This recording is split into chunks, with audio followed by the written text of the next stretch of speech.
What happens to us when we die? The answer to that question is especially important when someone we love dies. We may wonder, where has he gone? Is he watching us? Can he help us? Will we ever see again? People answer those questions in different ways. Some teach that if you are a good person, you go to heaven, and that if you are a bad person, you burn in hell. Some say that when you die you become a spirit and live with your family members who have already died. And others say that after you have died and are judged, you will be reborn, or come back to life with a different body, perhaps as another person or even an animal. People teaches that when a human dies, a part of him keeps on living. Could that be true? Our God knows what happens to us when we die, and He has told us that when a person dies, his life ends. Death is the opposite of life. So when someone dies, his feelings and memories do not keep on living somewhere else. When we die, we can't see, we can't hear, and we can't think anymore. Ecclesiastes chapter 9 verses 5, 6, 10 made it known that the dead cannot love or hate, and there is no work nor planning nor knowledge nor wisdom in the grave. And when someone dies, his thoughts die, says Psalm 146 verse 4. When Jesus' friend Lazarus died, he told his disciples, Lazarus our friend has fallen asleep. But he didn't mean that Lazarus was resting. Jesus further said, Lazarus has died. So Jesus compared death to sleep. He didn't say that Lazarus was in heaven or with his family members who have died. And he didn't say that Lazarus was suffering in hell or being reborn as another human or animal. Acts chapter 7 verse 60 compared death to a deep sleep. It said when Stephen was killed, he fell asleep in death. Some Christians had fallen asleep in death, says 1 Corinthians chapter 15 verse 6. Did God create Adam and Eve so that they would eventually die? No. God created them to enjoy life forever with perfect health. He gave them the desire to live forever. Parents do not want to see the children grow old and die, and Jehovah feels the same way about us. But if He created us to live forever, why do we die? In the Garden of Eden, Jehovah told Adam, from every tree of the garden you may eat to satisfaction. But as for the tree of the knowledge of the good and bad, you must not eat from it.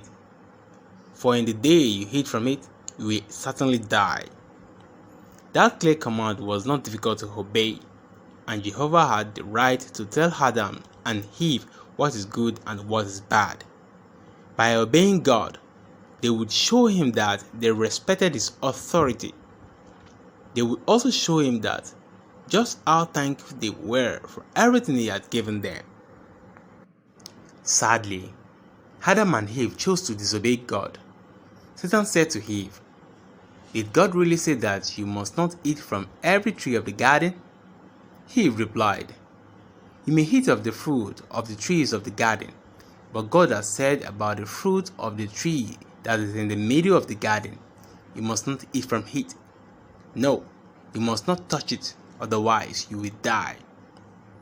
Then Satan said, you certainly will not die, for God knows that in the very day you eat from it, your eyes will open and you will be like God, knowing good and bad.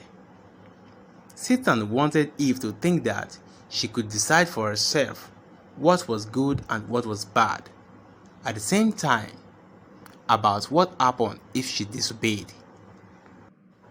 Satan said that Eve wouldn't die, so Eve ate some of the fruit and then gave some to her husband. Adam and Eve knew that Jehovah had told them not to eat from the fruit.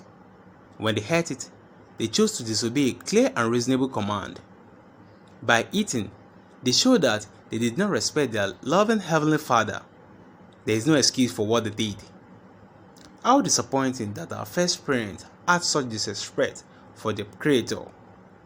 How would you feel if you walk out to raise a son and a daughter, and then rebel against you and did the opposite of what you asked them to do? Wouldn't it break your heart? When they disobeyed, Adam and Eve lost the opportunity to live forever. Jehovah told Adam, for dust you are, and to dust you will return. That meant that Adam would become dust again, as if he had never created. After Adam sinned, he died and no longer existed. If Adam and Eve had obeyed God, they would still be alive today. But when they disobeyed him, they sinned and eventually they died. Sin is like a terrible disease that we have inherited from our first parent. All of us are born as sinners, and that is why we die. But that is not God's purpose for humans. God never wanted humans to die, and the Bible calls death an enemy. Please subscribe to this channel to find out the truth about this. Thank you, as it is.